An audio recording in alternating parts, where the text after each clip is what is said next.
Hi there. I'm Dr. Suzanne Bechtel, a passionate legal educator dedicated to making legal studies clear, practical, and even a little inspiring. On this channel, you'll find a growing collection of videos designed to help you prepare for the Certified Paralegal exam. It covers key topics, breaking down complex concepts, and offering study tips that actually stick. If you're looking for a deeper dive, check out my Teachable School, where I offer structured courses, interactive tools, and exclusive resources to support your journey towards certification. Watch this video to the end and you'll find a coupon code for a discount. Don't forget to subscribe and explore the playlists. Your success on the NALA CP exam starts here. Now, before we move on to the lecture, there are two important disclaimers. First of all, this is not considered legal advice. Everything shared here is designed to support your learning journey. Also, I am not a lawyer.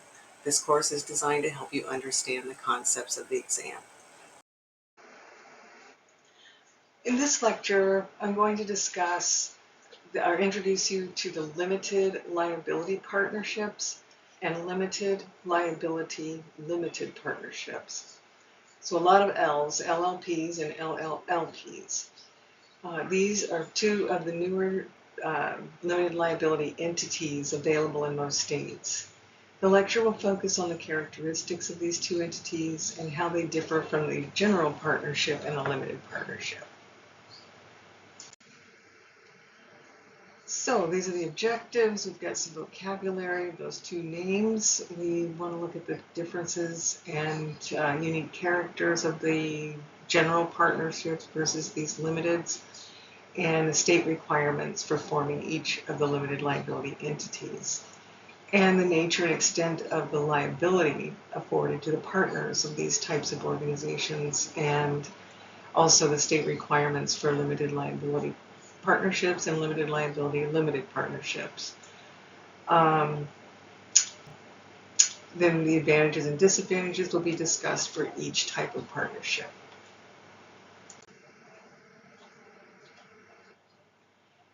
In the early 1990s, several states introduced legislation to allow the formation of limited liability partnership. And every state in the United States now has adopted statutes permitting the formation of limited liability partnerships, although the statutes do vary significantly from state to state. LLPs, they were conceived to limit the personal liability of professionals who have traditionally done business as partnerships. Professional partnerships that come to mind are lawyers and accountants. And between 1998 and 2005, the number of limited liability partnerships in the United States increased dramatically.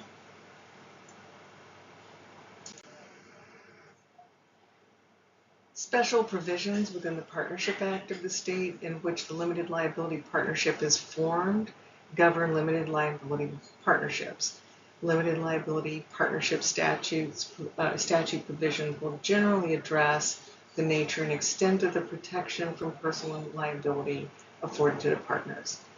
They'll also address the voting requirements to elect limited liability partnership status, requirements for filing a statement of qualification to become a limited liability partnership, the annual reporting requirements for limited liability partnerships, and the liability insurance or segregated funds requirements, and that's only in certain states.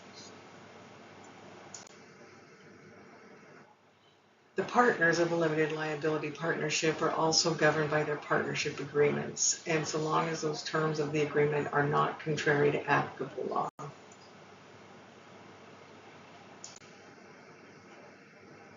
So there are partial shield statutes and full shield statutes that govern limitations on personal liability in limited liability partnerships. So these partners of limited liability partnerships in partial shield statutes, they're shielded from personal liability for partnership obligations that arise from the wrongdoing of other partners, but they remain personally liable for all other partnership obligations.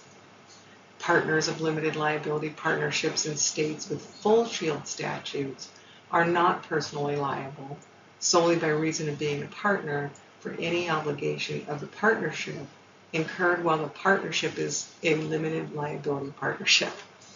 So partners usually remain liable for obligations arising in whole or in part due to their own negligence, their wrongful acts, errors, or omissions.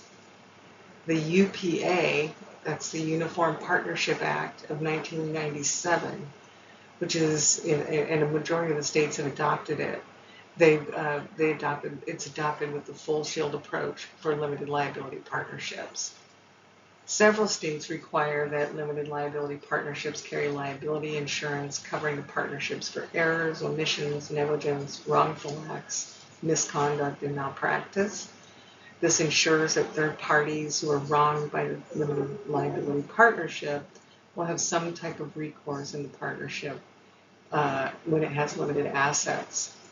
However, in lieu of an insurance policy, some states require the limited liability partnership to maintain separate funds, like a self-insured type of account.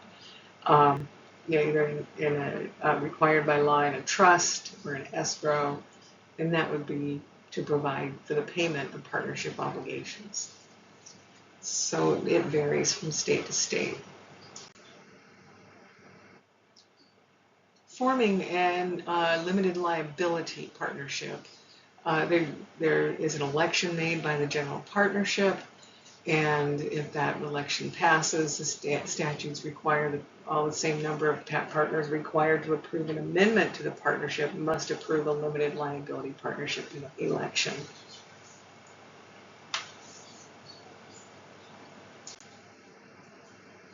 The general partnership makes an election to become a limited liability partnership by filing a statement of qualification or whatever type of document the state of that state requires, or other governing authority.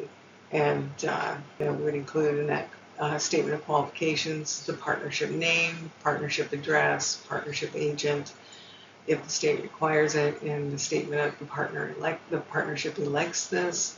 And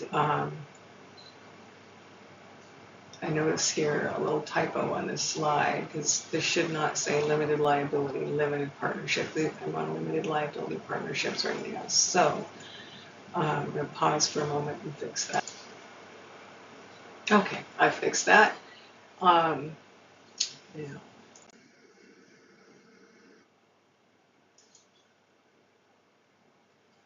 The limited liability partnership is governed internally by partnership agreement. It's similar to that of a general partnership agreement. But it does include language indicating that the partnership is a limited liability partnership. It also outlines the limits of personal liability that's been afforded to the partners. There's more detail, obviously, as the slide says. So the limited liability partnership needs to qualify to do business in the state in which it does business, so within the state of domicile. So if it's going outside of the state to work, it would need to do a foreign limited liability partnership election in other states. The limited liability partnership also must be dissolved pursuant to the Partnership Act of the domicile state in the same manner in which general partnerships are dissolved. So those things you picked up in the previous lecture on general partnerships are also going to be mostly applicable here. So what are the advantages and disadvantages? The limited liability partnership offers all the advantages of doing business as a general partnership, including management flexibility, partnership taxation, and diversified pool of capital resources.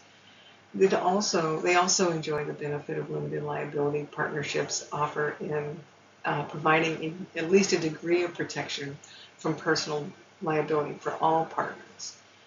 The disadvantages of doing business as a limited liability partnership are similar to those of the general partnership, including a lack of business continuity, difficulty in transferring partnership assets, and limited capacity to raise capital for partnership business. Limited liability partners also are subject to certain formalities before beginning business, and there can also be a lack of uniformity in state statutes.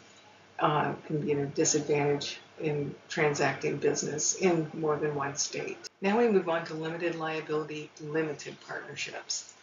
And these, in late 2011, more states had adopted these types of formation opportunities, business formation opportunities. And limited liability, limited partnerships are governed also by the state's in statutes of the state of the limited partnerships domicile.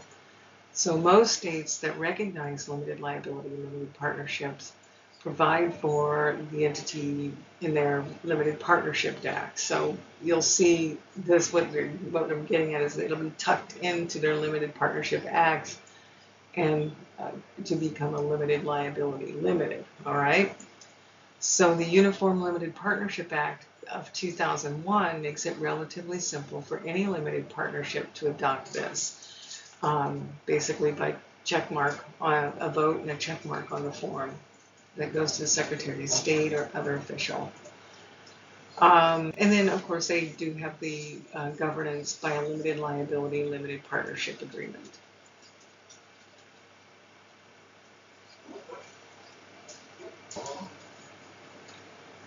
So you'll hear some background groaning from my dog. It would be 2:30, and that's a good time to beg me for food. So moving on to the next slide. General partner liability and a limited liability, limited partnership.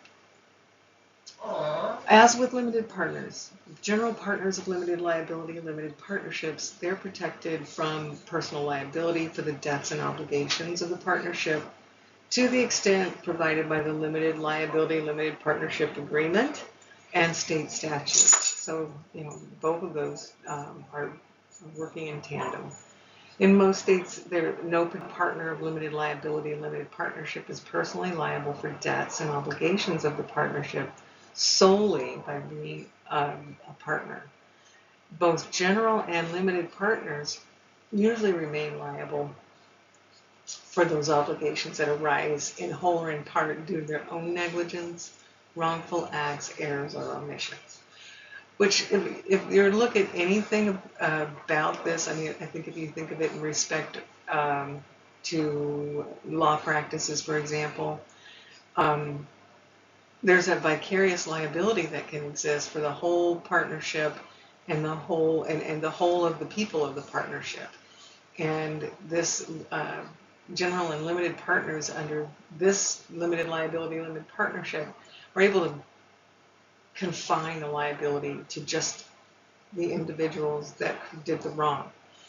And state statutes and the degree of limited liability protection to partners will vary by state statute. Okay, so the general and limited partners, they must approve the limited liability limited partnership, and they make an election by vote pursuant to what the state statutes require. If they allow, if the state follows the Uniform Limited Partnership Act of 2001, limited partners have no personal liability for the debts of the entity, regardless of whether the entity is a limited partnership or a limited liability limited partnership, and regardless of whether the limited partner participates in the management of a limited partnership business. And there's the full shield and partial shield that comes into play, which is really what that last statement was trying to get to. In states that provide for the formation of limited liability, limited partnerships, the entity is usually formed when a limited partnership files an election to become a limited liability, limited partnership, and simply checks the second box on the form. So you indicate on your certificate, if you're in a state that follows the Uniform Limited Partnership Act of 2001, the limited partnership just simply opts in and for that status. The limited liability limited partnership agreement is typically no different than the agreement for limited partnerships, except it includes added language that clearly indicates that it's a limited liability limited partnership, and it further defines limited liability for partners. Advantages and disadvantages of a limited liability limited partnership include, the advantages are that the limited liability partnerships offer income tax benefits and easy transfer of partnership interest and relatively high degree of business continuity. They can also diversify their capital resources. And then, of course, there's the added advantage of limited liability for both general and limited partners. And then the disadvantages of doing business as a limited liability limited partnership include the formalities. There are regulatory and reporting requirements. There are legal and organizational expenses that go along with it. And they're not recognized in all states, so they are a disadvantage to those who aren't doing business in those states. And there's not a lot, it's not as uniform an area of law for this type of entity. So this can be a disadvantage for business owners, especially those who are wanting to do business in more than one state. The paralegal for this type of work would be doing limited liability partnerships. It'd be conducting research, assisting with the forming of the entity, tracking ongoing formalities, staying attuned to the statutes and common law that develops around it. Paralegals also will assist with the filings that are required and to help the business maintain its good standing. So that concludes this lecture, and the lecture notes are available to you, and there are also some review questions that you might want to read through that are included with the lecture notes. Thank you very much. I hope you got some good information from this video lecture. Don't forget that I have a Teachable school account. Here is the address for that, mayananda-s-school.teachable.com. The name of my school is Mayananda. And also, there's a coupon here for you to save some money. And finally, good luck on the exam. And don't forget to like, share, and subscribe.